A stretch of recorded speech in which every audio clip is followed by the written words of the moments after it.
नानी हजुर के गर्दैछौ छोरी? मलाई भ्याकेसन होमवर्क गर्न लाग्यो। कहिलेदेखि तिम्रो भ्याकेसन सुरु भएको?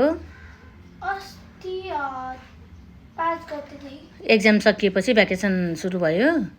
समर भ्याकेसन हो? हजुर। अनि के गर्दैछौ त अहिले? अहिले टिचरहरूले दिनुभएको होमवर्क गर्दैछु। ए अनि के थुप्रै छ भ्याकेसन वर्कहरू धेरै छ? धेरै त छैन।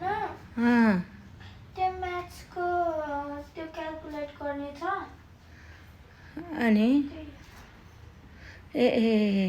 भनेपछि त्यहाँ खोजेर गर्नुपर्छ। हजुर।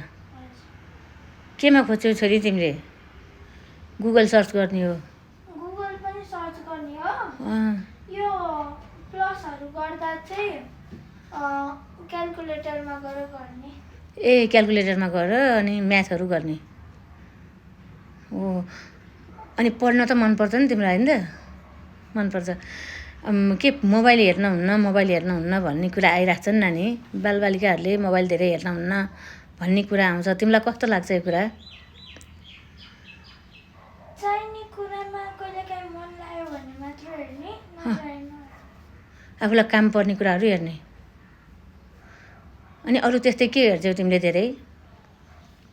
मैले त्यो युट्युबमा त्यही मुभीहरू हेर्छौ? टाइम भएको बेलामा त्यो हेर्छौ। अनि आज भ्याकेसन अब कहिलेबाट सुरु हो त नि? अब स्कुल कहिलेबाट सुरु छ? स्कुल अब मन्डे। भनेपछि एक हप्ता बिदा हो? एक हप्ता होइन, 5 दिन। 5 दिन? स्कुलले दिएको 3 दिन अनि गभर्मेन्टले दिएको 2 दिन। ठिकै छ नि त नानु है। Thank you. र राम्रोसँग यसरी नै मोबाइलको सदुपयोग गर।